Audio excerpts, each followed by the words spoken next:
दोस्तों, टाटा मोटर्स की बात करें तो यहाँ पे आज बहुत बड़ी तेज़ी देखने को मिली और इस तेज़ी के पीछे वजह है टाटा मोटर्स का एक बड़ा फैसला। टाटा मोटर्स ने जो यूके से अपना शिपमेंट था यूएसए के लिए जो रोक के रखा था उसको फिर शुरू कर दिया है, जिसने एक माहौल को बदल दिया। और कल कंपनी की बोर्ड मीटिंग होगी जिसमें कंपनी डीमर्जर को लेकर फैसला करेगी। इसका भी यहाँ पे पॉजिटिव असर देखने को मिल रहा है। अब टाटा मोटर्स बहुत जल्द पूरी तरह से कर्ज मुक्त होने वाली है और अपने बिजनेस को दो हिस्सों में डिवाइड करने वाली है। इसके पहले क्या टाटा मोटर्स में संभावना बन रही है उसको समझने की कोशिश करेंगे इस वीडियो के माध्यम से। टाटा मोटर्स जो ग्लोबल मार्केट में भी बहुत ही शानदार तरीके से अपने कामकाज को आगे बढ़ा रही है। टाटा मोटर्स आपको ये पता ही होगा कि जो जेएलआर का बिजनेस है इसका, यह बिजनेस एक्चुअल में इन्होंने फोर्ड का अधिग्रहण किया था। फोर्ड की कंपनी जेएलआर का अधिग्रहण 2008 में किया था। उसके बाद में ये कंपनी इनका हिस्सा बनी है और काफ़ी तेज़ी से इसका बिजनेस बढ़ाया जा रहा है। आगे क्या संभावना बनी है उसको समझने की कोशिश करेंगे इस वीडियो के माध्यम से। लेकिन फ्रेंड्स, उससे पहले अगर आप पहली बार हमारे चैनल पे आए तो चैनल को सब्सक्राइब कर दीजिए, एक बेल आइकॉन दबा दीजिए ताकि जब भी नया वीडियो बने पहला नोटिफिकेशन आपको मिले। वीडियो पसंद आए तो लाइक से जरूर कीजिए। चलो फ्रेंड्स, वीडियो स्टार्ट करते हैं। मैं हूँ आपका दोस्त एसबी दवे और हमारे अपने चैनल ऑनलाइन कमाई में आपका बहुत बहुत स्वागत है। तो सबसे पहले टाटा मोटर्स के कारोबार की बात करें। इस समय बाजार क्लोज होने में अभी 10 मिनट बाकी है। 661 पर स्टॉक ट्रेड कर रहा है। 1.47% की तेजी है। वैसे इंट्राडे में स्टॉक लगभग 666 तक भी गया, वो काफ़ी बेहतर करता हुआ दिखाई दे रहा है।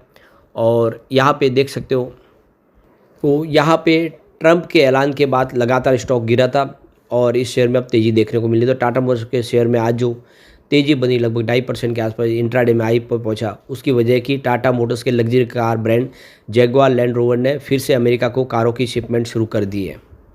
तो यहाँ पे जो बड़ी अपडेट निकल के आ रही है, समाचार एजेंसी रॉयटर्स ने लंदन टाइम्स के हवाले से बताया कि टाटा मोटर्स के लग्जरी कार ब्रांड जेएलआर ने करीब 1 महीने के ठहराव के बाद 30 अप्रैल को वाहनों की पहली खेप भेज दी है। यानी जो शिपमेंट रोक के रखी थी उसको फाइनली भेज दिया है। जेएलआर ने 2 अप्रैल को राष्ट्रपति डोनाल्ड ट्रंप द्वारा कार पर लगाया जो आया था, जो इंपोर्ट के ऊपर 25% का टैरिफ लगाया था, उसके बाद में शिपमेंट को रोक दिया था क्योंकि उनको काफ़ी ज़्यादा नुकसान हो रहा था। ऐसे में ये फैसला किया गया था। जेएलआर ने शिपमेंट फिर से शुरू करने पर आधिकारिक तौर पर अभी कोई टिप्पणी नहीं की है, लेकिन यह काफ़ी महत्वपूर्ण फैसला है क्योंकि यूरोपीय संघ के बाद यूके में निर्मित जेएलआर कारों के लिए अमेरिका का दूसरा सबसे बड़ा बाजार है, जो इसके निर्यात का लगभग 20%, 23% का हिस्सा है। जेएलआर के प्रवक्ता ने रॉयटर्स को बताया कि 25% ऑटो टैरिफ अभी भी प्रभावी होने के बावजूद अमेरिका इस लग्जरी कारों के लिए एक प्रमुख बाजार बना हुआ है।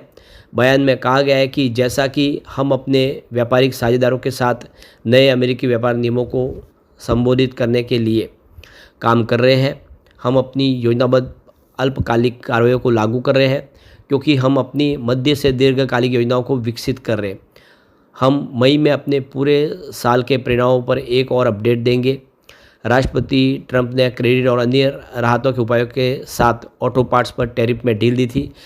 हालांकि कार निर्माता कंपनी अभी भी कहते हैं कि ये चिंताएं को शांत करने के लिए पर्याप्त नहीं है। ब्रिटेन की अन्य कार कंपनी एस्टन मार्टिन ने कहा है कि वह टैरिफ लागत को ग्राहकों के साथ बांटेगी, अपनी अमेरिकी इन्वेंट्री को बेचेगी, फिलहाल अमेरिका में नए शिपमेंट को सीमित करेगी। तो कुल मिला के अपडेट यही है कि कंपनी ने फाइनली अपना शिपमेंट भेज दिया है यूके से अमेरिका को, जिसने एक माहौल बदला है। लेकिन अभी भी प्रॉब्लम तो बनी हुई है। जब तक राष्ट्रपति डोनाल्ड ट्रंप इस टैरिफ को लेकर कोई बड़ा फैसला नहीं करते तब तक इसका एक परमानेंट सोल्यूशन नहीं दिखाई जाए। लेकिन ये बाज़ार महत्वपूर्ण है, काफ़ी बड़ा बाज़ार है और ऐसे में इनको जेएलआर के लिए कुछ भी करना होगा। हो सकता है कि आने वाले समय निकट भविष्य में मैन्युफैक्चरिंग प्लांट लगा दे यूएसए में, ऐसा पॉसिबल है, लेकिन उसमें थोड़ा समय तो जाएगा और इसके लिए कोई शॉर्ट टर्म रास्ता अपनाना होगा। वैसे घरेलू और अंतर्राष्ट्रीय बाजार में टाटा मोटर्स की बिक्री Q4 में देखें तो लगभग 2.53 लाख यूनिट रही है, जबकि एक साल पहले ये 2.65 लाख यूनिट के आसपास थी। तो इस बार देख सकते हो कि मार्च महीने में बिक्री कम हुई है, कंपनी का बिजनेस कम हुआ है, चाहे वो कमर्शियल व्हीकल हो या पैसेंजर व्हीकल का बिजनेस कम हुआ है। तो अब कंपनी 2 मई को कंपनी के बोर्ड ने निजी प्लेसमेंट के माध्यम से 500 करोड़ रुपये के डिबेंचर बॉन्ड्स को जारी करने की मंजूरी दी है। यानी कंपनी अब आप देख लो कि फंड रेज करेगी, अपने बिजनेस को तेज़ी से आगे बढ़ाने के लिए कुछ फैसले किए जा रहे हैं। तो एनसीडी का जो प्रतिवर्ष का जो इसका कूपन का मूल्य रखा गया वो 7.08 पर कूपन के हिसाब से, और इसको 2 किस्तों में जारी किया जाएगा। एक और जो बड़ी अपडेट है, टाटा मोटर्स की कल मीटिंग होने जा रही है और ये मीटिंग होगी डीमर्जर के लिए, शेयर होल्डर की रजामंदी लेने के लिए। तो टाटा मोटर्स लिमिटेड अपने बिजनेस को 2 हिस्सों में बांटना चाहते हैं। तो टाटा मोटर्स कमर्शियल व्हीकल और पैसेंजर व्हीकल में बिजनेस को अपना हिस्सों में बांटा जाए ताकि दोनों कंपनियां अपने बिजनेस को लेकर तेज़ी से आगे बढ़ पाए, फैसले लेने में उनको आसानी हो और अपने हिसाब से अपने बिजनेस को लेकर आगे बढ़े, क्योंकि काफ़ी शानदार दोनों बिजनेस है और काफ़ी अच्छा कर रहे हैं। तो यहाँ पे कि 6 मई यानी कल यहाँ पे शेयर होल्डर अपने वोटिंग राइट का इस्तेमाल करेंगे और इस प्लान को अप्रूवल देंगे। यानी वैसे शेयर होल्डर इसको अप्रूवल देंगे ही, क्योंकि उनको भी फ़ायदा है, उनको 1 शेयर के बदले यहाँ पे 2 शेयर मिलने वाले हैं और दोनों कंपनी में वो हिस्सेदार बनेंगे। ये बात अलग है कि इसकी प्राइस भी डिवाइड होकर आधी हो जाएगी, लेकिन उससे कोई फ़र्क नहीं पड़ता है, शेयर होल्डर को इससे फ़ायदा है और कल की मीटिंग में इसके ऊपर मोहर लगेगी। तो यहाँ पे टाटा मोटर्स ने 6 मई 2025 को मंगलवार यानी कल 3 बजे इसकी मीटिंग रखी गई है। ये वीडियो कॉन्फ्रेंसिंग के माध्यम से और ऑडियो विजुअल के माध्यम से मीटिंग होगी और इसका मकसद यही है कि जो स्कीम है arrangement of among companies TML commercial vehicle limited, Tata Motors passenger vehicle और साथ में ईवी के है, जो इसको डीमर्जर करना है। तो यहाँ पे फेस वैल्यू वाला जो 2 रुपये का शेयर है उसको 2 हिस्सों में बांटा जाएगा। तो ये बहुत अच्छी खबर है और हम कह सकते हैं आने वाले समय इसका बेहतर टाटा मोटर्स में असर देखने को मिलेगा।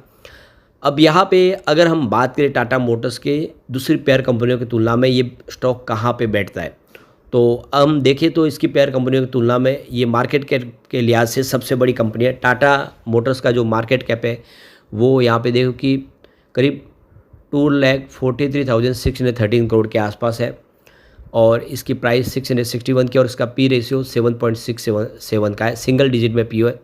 सेकंड नंबर पे अशोक लीलैंड है जिसकी मार्केट कैप 65,895 करोड़ का है, जो काफ़ी कम है और 224 की इसकी प्राइस है। 23 का इसका पी रेशियो, जो इससे टाटा मोटर से बहुत ज़्यादा है। और फोर्स मोटर देख सकते हो कि 13,438 करोड़ का मार्केट कैप है, परंतु इसकी जो प्राइस है वो देख सकते हो कि यहाँ पे करीब 10,199 की, जो आप देख ही सकते हो काफ़ी ज़्यादा है। और 24 का इसका पी रेशियो जो टाटा मोटर से ज़्यादा है। इलेक्ट्रा ग्रीन टेक जिसकी मार्केट कैप 9,767 करोड़ की है और प्राइस 1,190 की है, पी रेशियो 74 का, जो बहुत ज़्यादा है टाटा मोटर से। इसके अलावा SML ISUZU की बात करें तो 2,247 करोड़ का इसका मार्केट कैप है, 1,553 की इसकी प्राइस है और 18.54 का इसका पी रेशियो।